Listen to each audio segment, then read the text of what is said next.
حضور و غیاب. چند هفته بعد با هواپیما به لندن رفتم. باید گزارشی از ویمبلدورن، مهمترین رقابت جهانی تنیس، تهیه می کردم. یکی از نادرترین حوادثی بود که می توانست برایم اتفاق بیفتد. رفتم به جایی که مردم به هیچ وجه بی‌حرمتی و هو نمی کنند و در پارکینگ ها هم الکل نمی نوشند. هوای انگلستان گرم و ابری بود. هر روز صبح از خیابان‌های نزدیک زمین تنیس می گذشتم. خیابان‌هایی که دو طرفش درخت کاری شده بود. از کنار جوان‌هایی که پشت سر هم صف کشیده بودند تا بلیط‌های باقی مانده را بخرند. از کنار فروشندگان خامه و توت فرنگی. بیرون ورزشگاه دکه روزنامه فروشی قرار داشت که روزنامه‌هایی با اخبار و عکس‌های جنجالی می‌فروخت. عکس‌هایی از زنان با بالاتنه عریان، عکس‌های پاپاراتزی‌ها از خاندان سلطنتی، طالع‌بینی، عکس‌های ورزشی، رقابت‌های بلیط بخت آزمایی و کمی هم اخبار درست و حسابی. مهمترین عناوین خبری روز روی تخت سیاه کوچکی در بالای آخرین ردیف روزنامه‌ها نوشته می‌شد.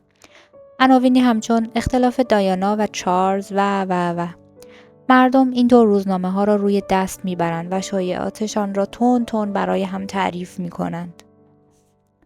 من نیز در سفرهای قبلیم به انگلیس همین کارها را انجام داده بودم. اما در اولین پروازم بعد از ملاقات با موری هرگاه این اراجیف و مطالب احمقانه را می دیدم به دلایل گوناگون یاد موری می افتادم. او را در ذهنم مجسم می کردم، در خانه اش، کنار درخت افرای ژاپنی، روی کفوش چوبی اتاق در حال شمارش نفسهایش. با تقلای زیاد سعی می کردم مانند او هر لحظه از زندگیم را با عشق سپری کنم. زمان زیادی را صرف موضوعاتی کرده بودم که به هیچ وجه سودی برای خود من نداشتند. ستارگان سینما، مانکن‌های گران قیمت، آخرین اخبار درباره شاهزاده دایانا، مادونا یا جان اف کندی. به طرز غریب و ناشناخته به شیوه زندگی موری رشک بردم و در عین حال غمگین و شاکی بودم که فرصت زیادی برای او باقی نمانده. چرا با وجود مشغولیت جانبی بی انرژی و بی روحیه شده ایم؟ به خانه برگشتم. دادگاه اوجی سیمپسون حسابی سر و صدا کرده بود. خیلی ها همه وقت نهارشان را به تماشای آن اختصاص می دادن. بقیهش را هم ضبط می کردند که شب کاملش را نگاه کنند. آنها اوجی سیمپسون را نمی شناختند. بقیه افراد درگیر با این قضیه را هم نمی شناختند. اما با این وجود عادت کرده بودند روزها و هفته‌ها ماجراهای زندگی فرد دیگری را پیگیری و وقتشان را تلف کنند و زندگیشان را هدر دهند. یاد جملاتی افتادم که موری به من گفت. فرهنگ و سنت ما به مردم یاد نمی دهد که درباره خودشان احساس خوبی داشته باشند.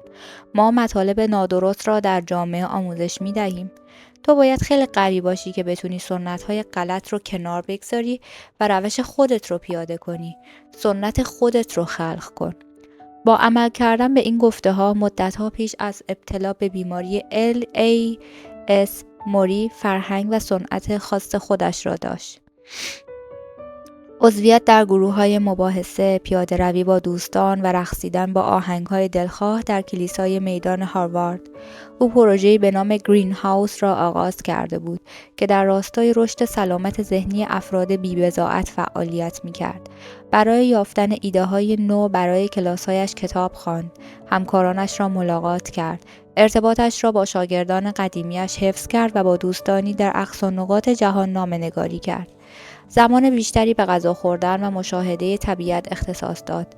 با دیدن برنامه‌های سرگرم کننده و یک نواخت یا تماشای فیلم‌های اکران شده هفتگی در سینماها وقتش را هدر نداد. او پیله‌ای حمایتی به دور خود تنیده بود، پیله‌ای از فعالیت‌های انسانی، گفتگو، تعامل، عشق و محبت. زندگیش لبریز از چنین مسائلی بود، درست مثل سوپی که از کاسه سرریز شود. البته که من نیز فرهنگ و سنت خاص خودم را ایجاد کرده بودم. فقط کار. من 4 یا 5 شغل در رسانه داشتم. در آن واحد به همه‌شان باید می‌رسیدم، درست مانند دلقک سیرک که سعی دارد هیچ کدام از توپ‌های پرتابیش را از دست ندهد. روزی 8 ساعت پشت رایانه کار می‌کردم و در مسیر بازگشت به آمریکا به نوشته‌هایم شاخ و برگ می‌دادم. مجری برنامه تلویزیونی بودم و با گروهی خبره به همه جای لندن سر زدم. و برنامه ساختم. در برنامه‌های رادیویی به پرسش‌های مردم پاسخ دادم، صبح و شب. تا اینجای کار و بارم غیر طبیعی و نگران کننده نبود، اما با گذشت سالها گویی کار، شریک و همدمم شده بود و بقیه جنبه‌های زندگیم به حاشیه رانده شده بود. در شهر ویمبلدون غذایم را در اتاق کار کوچکم می‌خوردم، در اتاقکی که با پاراوانی چوبی از بقیه قسمت‌های اتاق جدا شده بود. این کار را کاملا طبیعی می‌دانستم. روزی به شدت دیوانه کننده که جمعیت انبوه گزارشگران سعی می‌کردند آندره آقاسی و دوست دختر معروفش بروک شیلدز را دنبال کنند. توسط عکاسی انگلیسی کله پا شدم. او به زور دهانش را باز کرد و با صدایی که انگار از ته چاه میآید گفت متاسفم. و بی تفاوت به من لنز بزرگ دوربین دور گردنش را بست و رفت. به نکته دیگری که موری به من گفته بود فکر کردم. زندگی خیلی از مردم معنا و مفهومی ندارد. انگار در عالم خواب و بیداری سیر می کنند. حتی زمانهایی که خودشان فکر می کنند دارند کارهای مهمی انجام می دهند، علتش این است که آنها راهشان را اشتباه انتخاب کردند. برای اینکه به زندگیتان معنا و مفهوم ببخشید، دیگران را دوست داشته باشید.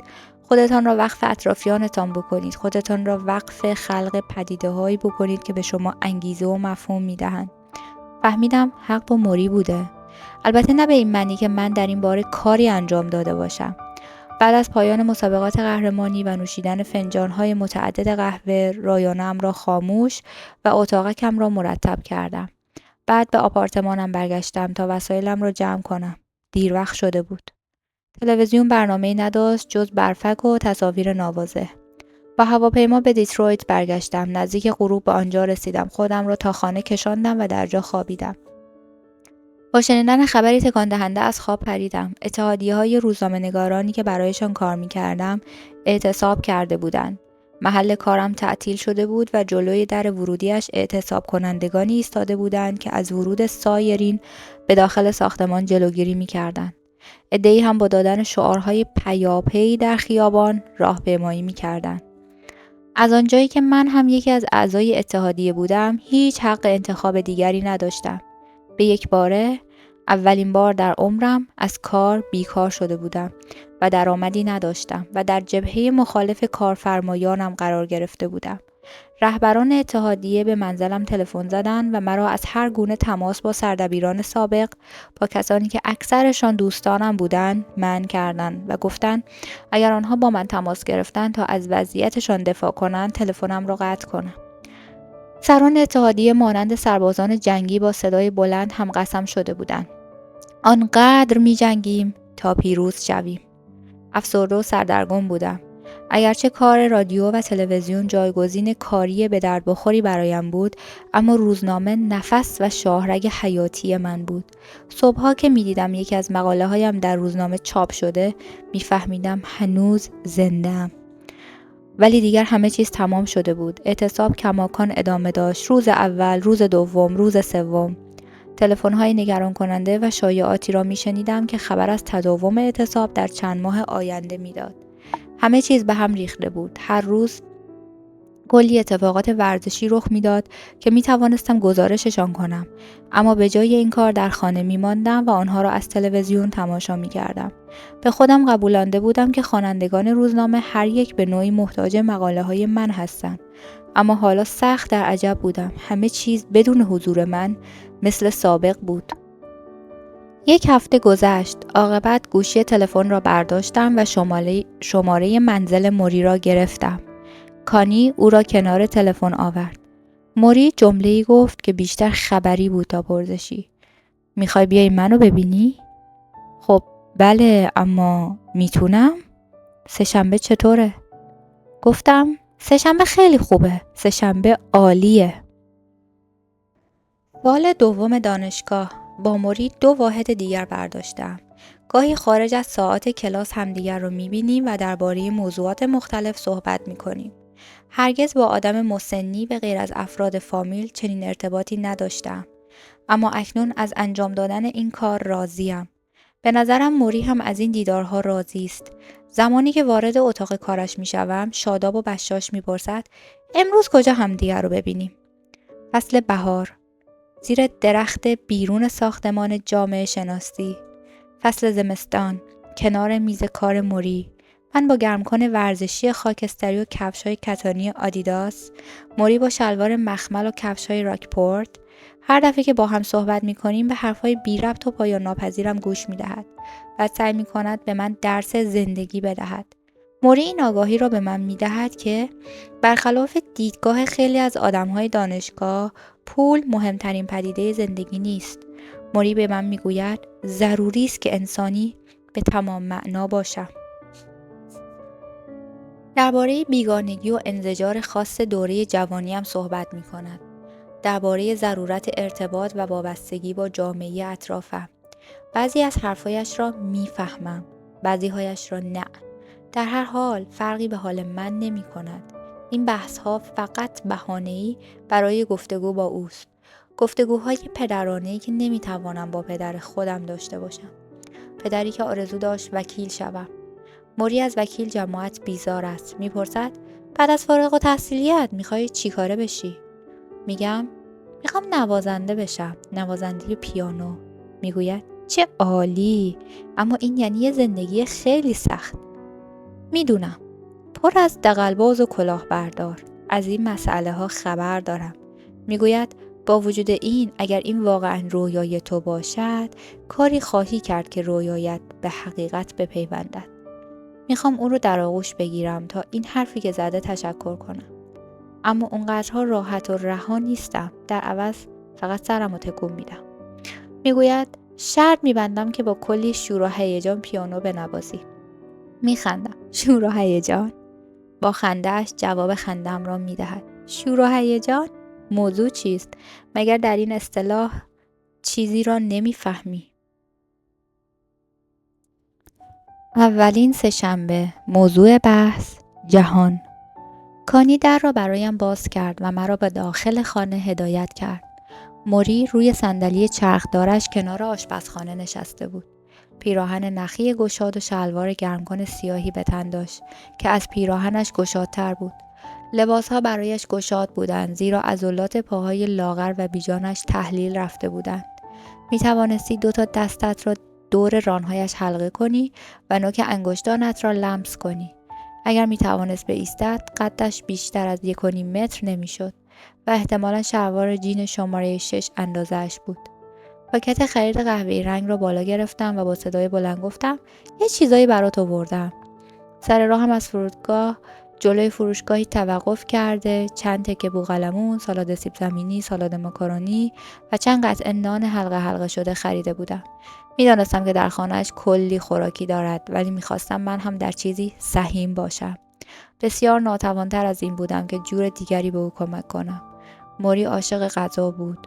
اشتهای وافر و سیری ناپذیرش در خاطرم بود. با صدای آهنگینش گفت آه چقدر غذا، خب حالا باید همه‌شون رو با من بخوری.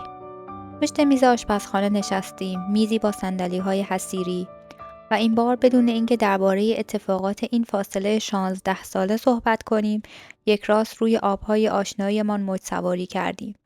درباره ایام قدیم، درباره گفتگوهای گذشته در دانشگاه صحبت کردیم. موری از من سوال می‌پرسید، به پاسخهایم گوش می‌داد و گاهی هم مثل سرآشپزها مکث می‌کرد و مطالبی را که فراموش کرده یا درک نکرده بودم، ذره ذره به بحث می‌افزود. درباره قضیه اعتصاب پرسید و طبق معمول این موضوع را درک نمی‌کرد که چرا 2 طرف دعوی خیلی راحت با همدیگر ارتباط برقرار نمی‌کنند تا مشکلاتشان را حل کنند. به او گفتم همه که به اندازه او عاقل و باهوش نیستند. او مجبور می‌شد هر چند دقیقه یک بار صحبتش را قطع کند تا به دستشویی برود.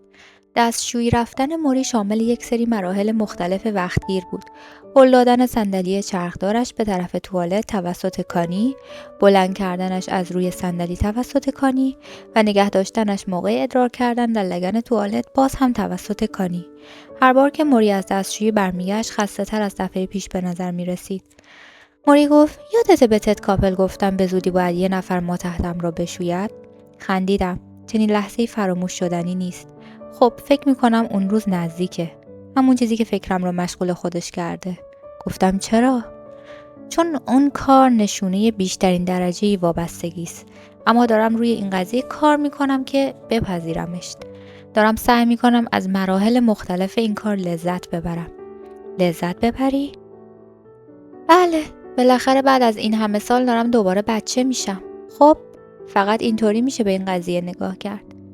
آره، حالا مجبورم به شکل خاص خودم به زندگی نگاه کنم. بیا با مشکل روبرو بشیم.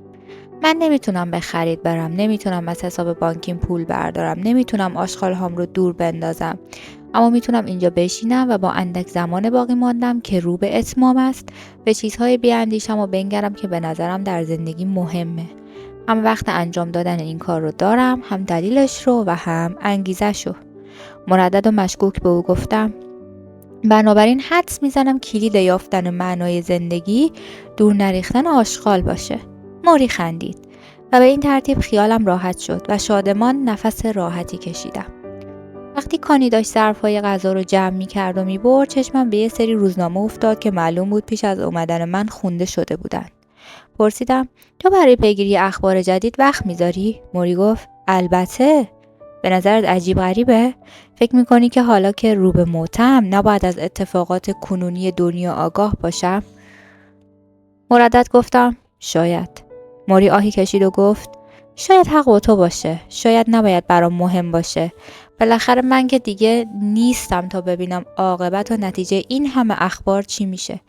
اما انگار حالا که خودم هم دارم درد میکشم و رنج میبرم، احساس میکنم بیش از پیش با مردمی که اونها هم درد میکشند و رنج میبرن هم دردی میکنم. توضیح این مطلب خیلی سخت و پیچیده است. چند شب پیش تلویزیون بوسنیایی هایی رو نشون میداد که در خیابون ها میدویدن. به اونها شلیک میشد، کشته میشدن، قربانی های بیگناه. با دیدن اون تصاویر درجا اشکم در اومد. درد و رنج و بدبختیشون رو حس کردم. انگار مال خودم بودن. هیچ کدومشون رو نمیشناسم، اما چطوری بگم؟ تقریبا یه جورایی به طرفشون کشیده میشدم. اشک در چشمان موری جمع شده بود. سعی کردم بحث رو عوض کنم، اما دستی به صورتش کشید و با اشاره‌ای به من فهموند که این فکر رو از ذهنم دور کنم. بعد گفت: من دیگه اکثر اوقات گریه میکنم میچ. اصلا فکرش رو نکن، مهم نیست. با خودم اندیشیدم: شگفتا، چه تحسین برانگیز و باور نکردنی. خبرنگار بودم. سرگذشت آدم‌ها رو در محل مرگشان گزارش کردم. با خانواده‌های عزادارشون مصاحبه کردم. در مراسم خاکسپاریشون شرکت کردم و هرگز گریه نکردم. اون وقت موری برای ساکنان آن طرف کره زمین اشک میریخت. در شگفت بودم. آیا این همون چیزی است که در پایان اتفاق خواهد افتاد؟ شاید مرگ بزرگترین متعادل کننده و همسان کننده باشد. همان پدیده‌ای که در نهایت افراد غریبه و بیگناه را وادار می‌کند که قطره اشکی برای همدیگر بریزند. موری در حالی که صورتش را زیر دستمال کاغذی پنهان کرده بود، با صدای بلند گریست. با گریه کردن مردها که مشکل نداری میچ. این مسئله برات حل شده است؟ فوری پاسخ دادم: آره معلومه، مشکلی ندارم. موری لبخند زد. آه میچ، قصد دارم تو رو راحت و رها کنم. بالاخره روزی به تو نشون میدم گریه کردن چیز خوبی است. گفتم بله حتما. گفت بله حتما. هر دو با هم خندیدیم، چون 20 سال پیش هم عادت داشت از این حرفها بزند. اغلب نیز روزهای سه‌شنبه. در واقع سه‌شنبه ها روز با هم بودن ما بود. اکثر واحدهایی که با موری برداشتم روزهای سه‌شنبه بود. اصلا ساعت کاری او سه‌شنبه ها بود. حتی زمانهایی که روی پایان نامم کار می کردم روزهای سه‌شنبه بود. پایان نامه شامل نظرات و عقاید موری. درست از لحظه شروع آشناییم با او که کنار هم می نشستیم، یا پشت میز کارش، یا در کافتریا، یا روی پله‌های سالن پریلمن، و مطالب را تنظیم و بررسی می کردیم. بنابراین گویی فرصتی دوباره به ما داده شده بود که با همدیگر به سه‌شنبه ها برگردیم. سه‌شنبه ها در خانه موری، خانه‌ای که جلوی در ورودیش درخت افرای ژاپنی سر از خاک درآورده بود. داشتم آماده رفتن می شدم که این موضوع را به موری یادآوری کردم.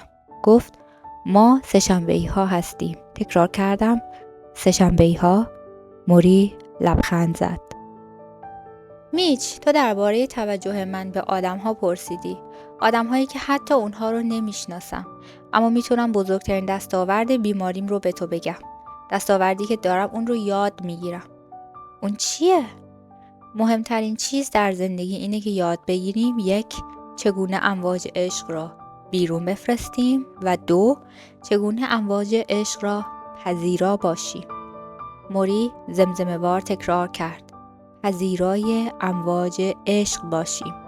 ما فکر میکنیم استحقاق و ظرفیت عشق را نداریم. فکر میکنیم اگر اجازه دهیم عشق در ما نفوذ کند خیلی حساس و مهربان خواهیم شد. ولی خردمندی به نام لوین چه خوب این مطلب را گفت که عشق تنها عمل عقلانی منطقی بشر است.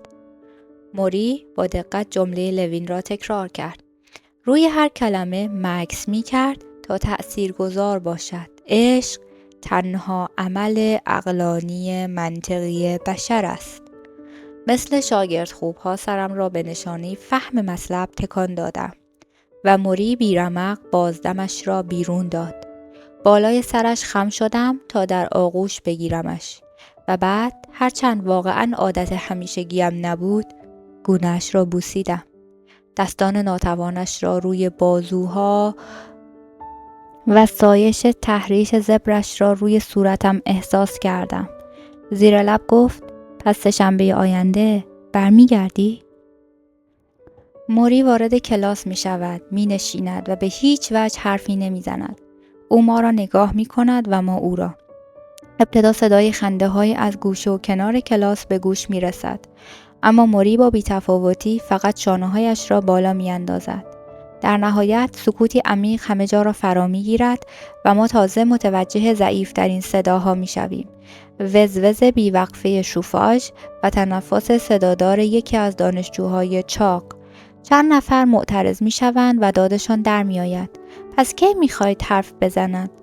معذب می شویم. شرمزده در خود می لولیم و به ساعتهای ما نگاه می کنیم. چند نفر از دانشجویان از پنجره بیرون را نگاه می کنند تا نشان دهند این مسئله برایشان مهم نیست.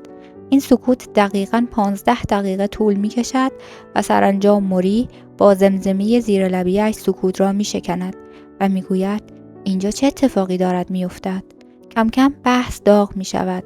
همان اتفاقی که موری از شروع کلاس خواهانش بود. بحث درباره اثرات سکوت بر روابط بشری. چرا سکوت ما را شرم زده می کند؟ در سر و صدا و شلوغی چه آسایشی نهفته است؟ سکوت به هیچ وجه مرا اذیت نمی کند. با وجود تمام سر و صداهایی که با دوستانم راه می اندازم. هنوز آنقدرها راحت و رها نیستم که جلوی بقیه درباره احساساتم صحبت کنم. به خصوص مقابل همکلاسی هایم. اگر کلاس می طلبید می توانستم ساعتها در سکوت بنشینم. هنگام خروج از کلاس موری جلویم را می گیرد و متذکر می شود امروز زیاد حرف نزدی. نمیدونم، حرفی نداشتم که اضافه کنم. من فکر می کنم تو کلی حرف داری که اضافه کنی. میچ، تو در حقیقت مرا یاد کسی می اندازی که با او آشنا بودم. او هم دوست داشت مسائل را درون خودش حل کند. البته وقتی جوانتر بود. پرسیدم چه کسی؟ خودم. دومین سه‌شنبه. موضوع بحث دلسوزی به حال خود. سه‌شنبه بعد نزد موری برگشتم و همچنین چندین سه‌شنبه دیگر بی‌صبرانه در انتظار دیدن موری بودم. بیش از حد تصور، ناگفته نماند که 700 کیلومتر هم پرواز می کردم تا کنار موری رو به موت بنشینم. ساعتی که با او بودم احساس می کردم وارد تونل زمان شده‌ام و در گذشته و آینده سیر می کنم. در دنیای دیگر، انگار کنار او خودم را بیشتر دوست داشتم. دیگر سر راهم از فرودگاه تا منزل موری با اتومبیل تلفن همراه کرایه نکردم. با تقلید از او به خودم گفتم که بگذار منتظر بمانند. اوضاع دفتر روزنامه در دیترویت بهتر که نشده بود، هیچ، در واقع بسیار وخیم‌تر هم شده بود. تنش و ناسازگاری شدید و توهین‌آمیزی میان اعتصاب کنندگان و کارمندهای جایگزین به وجود آمده بود. مردم دستگیر می‌شدند، ضرب و شتم می‌شدند و در خیابان جلوی ماشین‌های مخصوص دستگیر شدگان دراز می‌کشیدند. با این اوصاف احساس می‌کردم مرتباً به دیدار مردی می‌شتابم که با عادات دیرینه و خلق و خوی من آشنایی کامل دارد. ما درباره زندگی صحبت می‌کردیم. درباره عشق و هر موضوعی که موری عاشقش بود. شفقت، همدردی، مهر و این موضوع که چرا جامعه ما از این نظرها کم دارد. قبل از سومین دیدارم با موری جلوی فروشگاهی به نام برند اند سرکس ایستادم. از آنجایی که پاکت‌های خرید آن فروشگاه را در منزل موری دیده بودم، فکر کردم باید غذاهای آنجا را دوست داشته باشد. پاکت‌ها را پر از غذاهای آماده و تازه کردم. غذاهایی همچون سوپ رشته فرنگی با سبزیجات، سوپ هویج و باقلوا. وقتی وارد اتاق مطالعه موری شدم، پاکت‌ها را بالا بردم و مثل دزدی که تازه بانکی را زده باشد، هیجان زده فریاد کشیدم: خوراکی فروش شدم!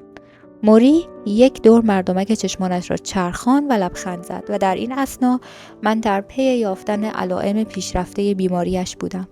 انگشتانش به اندازه کافی خوب کار می‌کردند. هنوز می‌توانست با قلم بنویسد یا عینکش را بالا نگه دارد، اما قادر نبود دستانش را بیش از حد بالا بیاورد. دیگر زمانهای کمتری را در آشپزخانه یا اتاق نشیمن می‌گذراند. بیشتر در اتاق مطالعه‌اش می‌ماند. آنجا صندلی راحتی بزرگی داشت که می‌توانست روی آن راحت به پشت بخوابد یا بنشیند. صندلی با امکاناتی همچون چند بالش، پتو، اسفنج‌های کوچک پلاستیکی به منزله نگهدارنده‌هایی برای اندام‌های پایینی و پاهای لاغر و بیجانش. موری زنگوله‌ای کنارش گذاشته بود تا وقتی سرش نیاز به تنظیم داشت یا مجبور بود به قول خودش روی صندلی لگن‌دار برود، آن را به صدا در بیاورد. با به صدا در آمدن زنگوله، کانی، تونی، برتا یا امی، گروهان کم تعداد پرستاران خانگی موری وارد اتاق مطالعه می شدند. برداشتن زنگوله همیشه برایش آسان نبود و زمانهایی که نمی توانست آن را به صدا درآورد، کم حوصله و عصبی می شد. از موری پرسیدم که آیا دلش به حال خودش می سوزد؟ موری گفت بعضی صبحها عذاب می گیرم. بدنم را لمس می کنم، انگشتانم را حرکت می دهم، دستانم را و هر جایی که هنوز می توانم حرکت بدهم. بعد برای چیزهایی که از دست دادم عذاب میگیرم. برای مرگ آرام و تدریجی ماتم میگیرم. ولی بعد به این حالت خاتمه میدهم. ناگهانی اگر احتیاج داشته باشم گریه هم میکنم. مفصل هم اشک میریزم. اما بعد روی پدیده‌های خوبی که هنوز در زندگیم دارم متمرکز میشوم. آدم‌هایی که به دیدنم میان، خبرهایی که میخوام بشنوم و اگر سه‌شنبه باشد به تو فکر میکنم. آخر ما سه‌شنبه‌ای‌ها هستیم. لبخند زدم. سه‌شنبه‌ای‌ها. میچ، من به خودم اجازه نمیدهم بیش از این به حال خودم دلسوزی کنم. چند قطره اشک صبحگاهی، فقط همین. به آدم‌هایی فکر کردم که میشناختم، آدم‌هایی که اکثر ساعات بیداریشان را برای خودشان دلسوزی میکنند. چقدر خوب بود که همه ما زمان مشخصی از روز را برای خود دلسوزی کنیم. اشک بریزیم و بعد بقیه روز به زندگیمان برسیم. اگر موری با آن بیماری سختش توانسته چنین کاری کند، موری گفت، این بیماری وقتی وحشتناک می شود که تو را این گونه ببینی. بله، دیدن اندامی که آرام آرام خشک و پلاسیده و نیست و نابود می شود وحشتناک است، اما در عین حال شگفت انگیز هم هست، چون من همواره در حال خداحافظیم. او لبخند زد. همه اینقدر خوششانس نیستن. با دقت موری را روی صندلیاش برانداز کردم. موری ناتوان از ایستادن، موری ناتوان از نظافت، موری ناتوان از پوشیدن شلوار. موری خوششانس؟ آیا واقعا گفت خوششانس؟ وقت استراحت بود و موری میبایست به دستشویی میرفت. من روزنامه بوستون را از کنار صندلی موری برداشتم و نگاهی سرسری به آن انداختم. خبری درباره یک شهر کوچک جنگلی چاپ شده بود. 2 دختر نوجوان، پیرمردی 73 ساله را که تازه با آنها دوست شده بود، پس از شکنجه به قتل رسانده بودند. بعد در کاروانش مهمانی ترتیب داده و جسد پیرمرد را به معرض نمایش گذاشته بودند. و خبر دیگری درباره دادگاه قریب الوقوع مردی غیر همجنسباز که مردی همجنسباز را به قتل رسانده بود، فقط به این دلیل که مرد همجنسباز در گفتگوی تلویزیونی گفته بود که با او روابط عاشقانه داشته. روزنامه را کنار گذاشتم. موری مثل همیشه لبخند زنان روی صندلی چرخدارش به اتاق مطالعه برگردانده شد. کانی میخواست او را از صندلی چرخدار بلند کند تا روی صندلی راحتیش بگذارد که گفتم میخوای من این کار را انجام بدم؟ لحظه‌ای سکوت برقرار شد. فقط لحظه‌ای کوتاه. حتی مطمئن نیستم چرا آن را پیشنهاد دادم. موری نگاهی به کانی انداخت و گفت میتونی نشونش بدی چجوری این کار را انجام بده؟ کانی گفت البته. کارهایی را که کانی آموزش میداد انجام دادم. بالای سر موری خم شدم. ساعدهایم را زیر بغلهای او به هم قفل کردم و او را به سمت خودم کشیدم و نگه داشتم. انگار کنده بزرگی را از زمین برمی داشتم. و بعد در حالی که کمرم را صاف می کردم او را هم با خودم بالا کشیدم. معمولاً وقتی کسی را به طرف بالا می‌کشیم انتظار داریم محکم به دستهای ما بچسبد. اما موری نمی‌توانست این کار را انجام بدهد. او ناگهان از هر گونه همراهی ناتوان می‌شد. حرکت آرام سرش را روی شانه‌هایم و بدن از وسط خم شده‌اش را در مقابل خود احساس می‌کردم. بدنی شل همچون قرص نانی نمناک و بزرگ. موری به آرامی ناله سر داد. آه! من گفتم گرفتمت. انجام دادن این عمل آنچنان برایم تکان دهنده بود که قادر به توصیفش نیستم.